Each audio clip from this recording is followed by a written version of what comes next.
Provident fund unclaimed amount. అవును, కరెక్టే.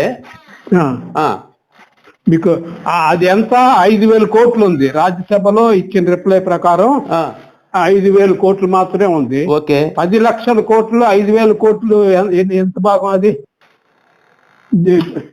Less than 0.1%. దాంతో లెస్ దెన్ 10 లక్షల కోట్లకి జస్ట్ 5,000 కోట్లు యాడ్ చేసి మీరు 7,500 ఎక్కడి నుంచి ఇచ్చేస్తారు? అది కాదు సార్, 10 లక్షల కోట్లు ఉంటేనే, అవునండి సార్, 10 లక్షల కోట్లు ఉంటేనే నేను 1,000 రూపాయలు ఇవ్వలేకపోతున్నాను, ఆర్థిక మంత్రిత్వ శాఖ సహాయం చేస్తుంది అని చెప్తున్నారు పార్లమెంట్ లో. దానికి ఒక 5,000 కలిపితే 7,500 ఎక్కడి నుంచి వచ్చేస్తుంది మనకి? అంటే ఇప్పుడు అన్క్లెయిమ్డ్ అమౌంట్స్ చాలా అమౌంట్ ఉందని కదా సార్. ఇప్పుడు అన్క్లెయిమ్డ్ అమౌంట్ టోటల్ అమౌంట్ 5,000 కోట్లు అండి, చెప్తున్నాను కదా. అవును, ఇప్పుడు 1,000 రూపాయలు మినిమం పెంచేస్తే ఎన్ని వేల కోట్ల ఖర్చు అవుతుంది? ఎంత పెంచితే ఇప్పుడు 1,000 రూపాయలకి ఎన్ని వేల కోట్లు ఖర్చు పెడుతున్నారు వాళ్ళు? 1,000 రూపాయలకి 900 కోట్లు ఆర్థిక మంత్రిత్వ శాఖ సహాయం చేస్తుంది. సరే, ఓకే. 7,500 చేస్తే ఎంత అవుతుంది అంటారు? 7,500 చేస్తే మీకు ఇప్పటికి 7,500 అంటే ఇక్కడ మీకు మీరు ఒక విషయం గుర్తించాలి. కరెక్ట్ అవసరం దాదాపు చెప్పండి చాలు.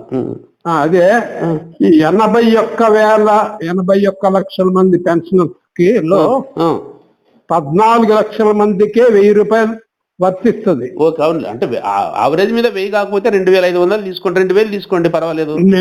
మీరు మళ్ళీ డైవర్ట్ అవుతున్నారు సార్. Okay, right. ఇప్పుడు 400 వచ్చేవాడికి 600 కలుపుతున్నారు. ఓకే, 800 వచ్చినవాడికి 200 కలుపుతున్నారు. కానీ కండిషన్స్ ఏంటంటే వాడు కమ్యూటేషన్ తీసుకోకూడదు, ఆర్ఓసి తీసుకోకుండా ఉండి 58 ఏళ్ళ వరకు పనిచేస్తేనే వాడికి 1,000 రూపాయలు ఇస్తున్నారు. అంటే ఏంటి ఒక్కొక్కడికి ఒక్కొక్క రకంగా కలుపుతున్నారు వాడి పెన్షన్ బట్టి. ఒకడికి 600 కలిపితే ఒకటి 200 కలుపుతున్నారు, ఒకటి 300 కలుపుతున్నారు. ఆ విధంగా 900 కోట్లు అవుతుంది. మరి 7,500 అంటే 400కి ఎంత కలపాలి? 7,100 రూపాయలు కలపాలి. ఓకే. తర్వాత 1,500కి 6,000 రూపాయలు కలపాలి. ఇలా కలుపుకుంటా వస్తే మీకు 50,000 కోట్లు అవుతుంది నెలకి.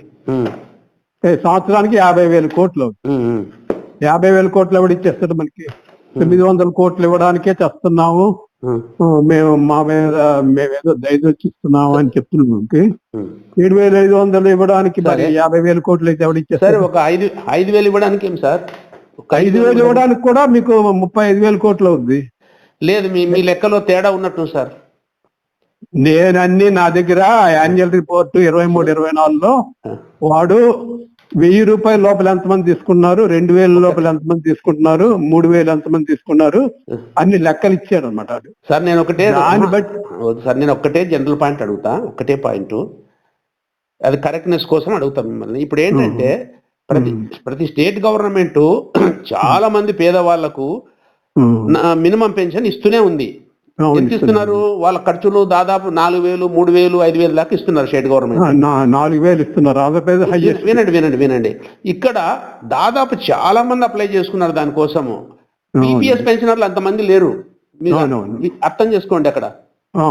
మరి స్టేట్ గవర్నమెంట్ అంత సులభంగా దాన్ని పే చేయగలిగినప్పుడు నీకు ఎందుకు సెంట్రల్ గవర్నమెంట్ చేయలేదు? అదే అడిగే నాదుడు లేడు, సరి అయిన నాదుడు లేడు. మరి అడిగే సరి అయిన నాదుడు లేడు.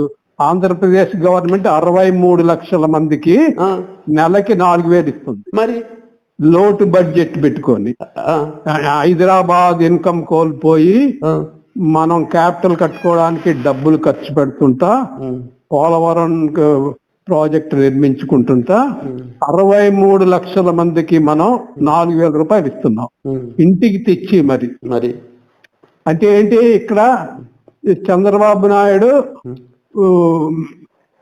ఏది పేదలకి న్యాయం చెయ్యాలి అన్న ఉద్దేశంతో వాడు దేన్ని లెక్క చేయటం ఇచ్చేస్తున్నాడు అనమాట. మరి 10 లక్షల కోట్లున్న కేంద్ర మన డబ్బులే 10 లక్షల కోట్ల పైన ఉన్న మూలధనం ఉన్న పెన్షన్ పథకంలో 7,500 ఎందుకు ఇవ్వలేకపోతున్నారు అని అడిగే విద్యావంతుడు ఎవడన్నాడో నాకు కనీసం ఒక 6,000 రూపాయలన్నా ఇవి సులభంగా ఇవ్వచ్చు నా ఉద్దేశం సార్. అది అదే నేను చెప్తుంది సార్.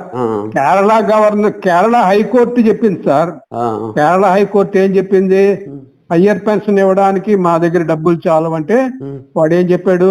ప్రతి సంవత్సరం అనేక లక్షల మంది కొత్త ఉద్యోగులు వస్తుంటారు, అనేక పరిశ్రమలు వస్తుంటాయి, అందుచేత మీది గంగా ప్రవాహం లాగా డబ్బులు పెరుగుతూనే ఉంటుంటాయి, తరగవు, కాబట్టి మీరు ఇవ్వచ్చు అని చెప్పాడు. దాన్ని సుప్రీంకోర్టు సమర్థించింది. ఈ విషయాలన్నీ అశోక్ రౌత్ గారికి తెలుసా లేదా నాకు చెప్పండి ముందు. ఏంటంటే విగ్రహ పుష్టి నైవేద్యం నష్టి. ఆయన పెన్షనర్ కాదు ఫస్ట్ ఆఫ్ ఆల్.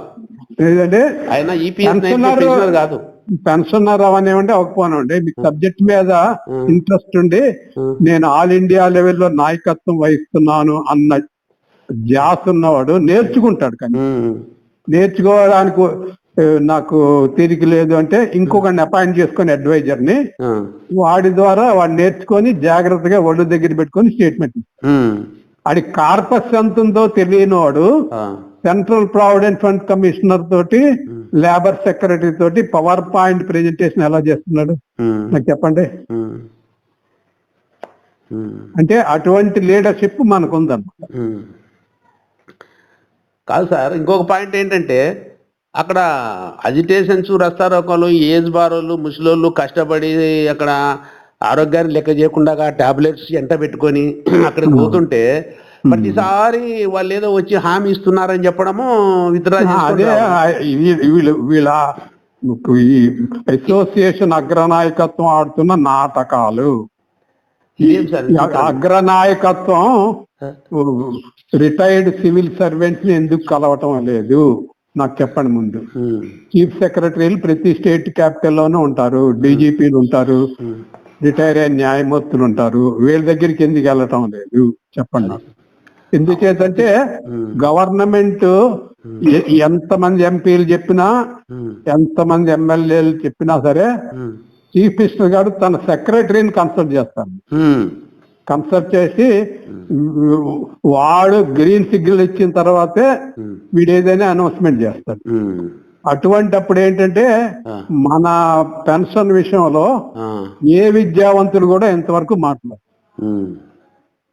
మాట్లాడినప్పుడు గవర్నమెంట్ కూడా అనిపిస్తుంది కదా, ఎంతసేపు ఈ ఎంపీలకి ఏబిసిడి తెలియదు వాళ్ళకి.